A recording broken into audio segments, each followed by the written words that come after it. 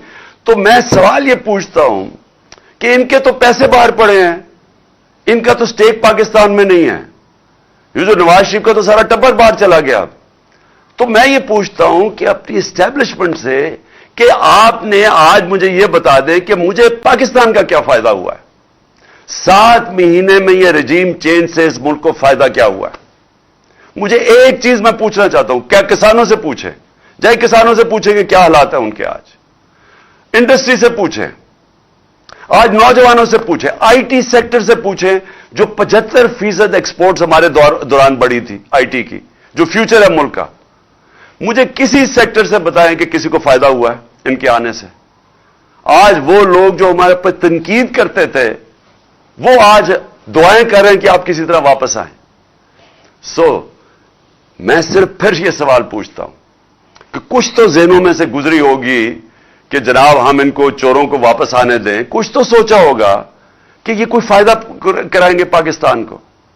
اور میں حیرت یہ ہے کہ 30 سال سے ان کا ٹریک ریکارڈ ہمارے سامنے ہے, اور ہماری اپنی اسٹیبلشمنٹ نے بار بار ان کو کرپٹ کہا ہے. اپنی اسٹیبلشمنٹ نے 2 دفعہ نکوالا ہے ان کو 90 کی دہائی میں, جب یہ ان کی کرپشن کی وجہ سے. تو میں ابھی بھی میں حیران ہوں کہ کوئی بھی شاید مجھے اس کا پتہ چل جائے کہ کوئی وجہ ہو یا ان کو کوئی نظر آئی ہو چیز کہ جو ان میں کوئی صفت ہو وہ شاید مجھے نہ نظر آ رہی ہو. لیکن میں آخر میں آج اپنے سارے پاکستانیوں سے مخاطب ہوں. دیکھیں, یہ جو وقت ہے اس کے اندر آپ ساری قوم کو میں کہہ رہا ہوں, آپ نیوٹرل نہیں ہو سکتے. آپ اگر آج نیوٹرل ہو گئے, آپ کے بچے پچھتائیں گے, آپ کی آنے والی نسلیں پچھتائیں گی کہ جب آپ کو امر بالمعروف پہ چلنا چاہیے تھا, جب آپ کو ناانصافی کے خلاف جہاد کرنی چاہیے تھی, اور آپ گھروں میں بیٹھ گئے. عمران خان کو میں آپ کو پھر سے کہتا ہوں, مجھے کوئی ضرورت نہیں ہے کہ اپنی جان خطرے میں ڈال کے باہر نکلوں. جب مجھے پتا تھا اس کے باوجود, اور جب مجھے آگے بھی پتا ہے, لیکن یہ میں بچپن سے میرے ذہن میں یہ تھا کہ میں کبھی غلامی سے بہتر مر جانا ہے. یہ غلامی ہے یہ جو ہو رہا ہے. میں اپنا FIR نہیں رجسٹر کروا سکا ایکس پرائم منسٹر. مجھے پتا کس نے یہ ساری سازش کی تھی, مجھے وہ تینوں کا پتا ہے انہوں نے مل کے کی تھی, لیکن میں نہیں کر سکا. تو سوچ لیں کہ آپ میں سے کہ آپ عوام میں آپ کے پاس کیا حقوق ہے. آپ کے پاس, آپ سے اگر طاقتور ظلم کرتا ہے آپ کیا کر سکتے ہیں؟ انسان اور بھیڑ بکریوں میں فرق ہے. انسانوں کے حقوق ہوتے ہیں. بھیڑ بکریوں کو ڈنڈے مار کے جدھر مرضی آج کہہ دیں کہ یہ چور ہیں تو کل کہہ دیں کہ یہ پاک ہو گئے ہیں تو وہ ادھر ہی چلیں گے. انسانوں کے حقوق ہیں. انسان جب تک اپنے حقوق اور آزادی, جب تک اس کے لیے رائے حق کے لیے نہیں کھڑا ہوتا, انسانی معاشرہ جانوری معاشرہ بن جاتا ہے. جانوروں کا معاشرے میں جنگل کا قانون آ جاتا ہے, جو اس وقت مجھے افسوس سے کہنا پڑتا ہے پاکستان میں ہے. ہماری کوششیں ہو رہی ہیں, دیکھیں وہ سینیٹرز نکلے ہوئے ہیں, وکیل نکلے ہوئے ہیں کہ ساری دنیا کے سامنے اعظم سواتی سے ہوا, لیکن وہ بے بس ہے. اس کی والدہ ارشد شریف شہید کی, وہ انہوں نے کمیشن بنا دیا. والدہ کہتی مجھے اعتماد ہی نہیں ہے. تو جنہوں نے جو چاہتے ہیں انصاف, اگر ان کو کمیشن پہ اعتماد نہیں ہے تو کیسے انصاف ملے گا؟ اور میرے اوپر جو FIR ہوئی, جو FIR پولیس نے دی ہے, وہ FIR کیا, وہ مذاق ہے. وہ ایک آدمی کے اوپر انہوں نے FIR کاٹ دی ہے. تو ہمیں تو سب کو پتا کہ دوسری طرف سے سامنے سے گولیاں آئی ہیں, دو مارنے والے تھے. تو انہوں نے تو وہی کیس بنا دیا کہ جناب یہ چاہتے ہیں. اسکرپٹ کیا تھی کہ جی دینی انتہا پسند نہیں, اکیلا تھا. اچھا, وہ بھی اتنا بیوقوف ہے, جنہوں نے اس کو پڑھایا اس طوطے کو, وہ بھی اتنے بیوقوف تھے. وہ پہلی چیز کہتا کہ جی میں اکیلا تھا.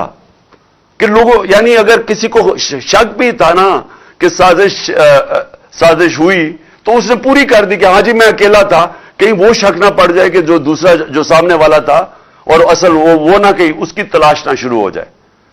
تو اگر ہمیں انصاف نہیں مل سکتا، میں پھر سے کہتا ہوں میری قوم، آپ کو یہاں انصاف نہیں ملنے لگا، یہ ملک آگے نہیں بڑھنے لگا. اور یہ جو میں اب آپ کو ڈیٹ دینے لگا ہوں،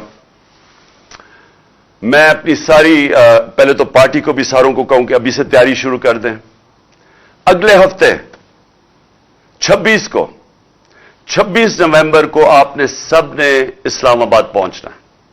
میں انشاءاللہ آپ کو وہاں ملوں گا اسلام آباد میں. تو میں یہ چاہتا ہوں، کیا ہوں، میں صرف اپنی پارٹی کو نہیں اب کہہ رہا، میں سارے پاکستانیوں کو کہہ رہا ہوں کہ دیکھیں، جو اگر آپ کا خیال ہے کہ تبدیلی آ جائے گی اور آپ گھر بیٹھے رہیں گے اور ایک دم تبدیلی آ جائے گی، ایسے نہیں ہوتا. اللہ کا فرمان ہے کہ میں کبھی، قرآن میں کہتا ہے، میں کبھی کسی قوم کی حالت نہیں بدلتا جب تک وہ قوم خود اپنی حالت بدلنے کی کوشش نہ کرے. اگر ہم سمجھتے ہیں کہ ہم بھیڑ بکریوں کی طرح رہیں اور ایک دم ہم آزاد ہو جائیں گے، ہم نہیں ہوں گے، وہ ویسے ہی رہیں گے. تو یہ وقت ہے، میں ساری قوم کو دعوت دے رہا ہوں کہ آپ نے آنا ہے پنڈی. آپ نے پنڈی آنا ہے 26 تاریخ کو، ہفتے کو. 1 اور 2 کے بیچ میں آپ نے پوری کوشش کرنی ہے پہنچنے کی. میں خود وہاں آپ سے انشاءاللہ خطاب کروں گا اور اگلا لائے عمل دوں گا. یہ تحریک رکنے نہیں لگی، میں آپ کو اگلا لائے عمل دوں گا. اور میں اپنے سارے جو طاقتور حلقے ہیں، میں آپ کو صرف ایک چیز کہنا چاہتا ہوں، جس سے مرضی آج پوچھ لیں، آپ کے پاس طاقت ہے، آپ کی ذمہ داری ہے، جس سے پوچھ لیں، بزنس مین سے پوچھ لیں، پروفیشنل سے پوچھ لیں، اکانومسٹ سے پوچھ لیں، کسی سے بھی پوچھ لیں. اگر کوئی آپ کو کہے کہ سوائے ایک حل کے، صاف اور شفاف الیکشن، اس کے علاوہ کوئی دوسرا حل نہیں ہے آپ اس دلدل سے نکلنے کا جدھر انہوں نے 7 مہینے میں ہمیں لے کے جا رہے ہیں، اس کے علاوہ کوئی راستہ نہیں ہے. ان کے پاس کوئی پلان ہی نہیں ہے. کوئی پوچھے تو صحیح کہ آپ کا روڈ میپ کیا ہے؟ ملک جو تیزی سے نیچے جا رہا ہے، جو باہر کی دنیا اب سارا اعتماد کھو بیٹھی ہے، کون سا روڈ میپ ہے آپ کے پاس؟ ان کے پاس کوئی روڈ میپ نہیں ہے. 7 مہینے میں جو روڈ میپ نظر آیا وہ صرف اپنی چوری بچانے کا ہے. سو لہذا ساری قوم ادھر آئے گی اور ہم ڈیمانڈ کریں گے ایک چیز، صاف اور شفاف الیکشن. اور ہماری تحریک چلتی رہے گی حقیقی آزادی کی اس کے بعد بھی، جب تک ہم اس قوم کو ایک صحیح معنی میں ایک وہ قوم نہ بنا دیں جس میں ہر انسان کے حقوق ہوں، جدھر تھانہ، کچہری، پٹواری کی سیاست نہ ہو، کیونکہ وہ حقوق ان کو آزاد کر دیں لوگوں کو. کیوں نہیں برطانیہ کے اندر تھانہ کچہری ہوتی؟ کیوں کچہریوں میں ظلم وہاں نہیں ہوتا؟ کیوں پٹواری کو رشوت نہیں دینی پڑتی وہاں؟ کیونکہ وہاں حقوق ہیں انسانوں کے، وہ آزاد لوگ ہیں، وہ انصاف ہے. اس کے لیے میں چاہتا ہوں ساری قوم مل کے ہمارے ساتھ جدوجہد کرے. اور انشاءاللہ میں سب کو اگلے ہفتے پنڈی میں آپ سے میری ملاقات ہوگی. پاکستان زندہ باد.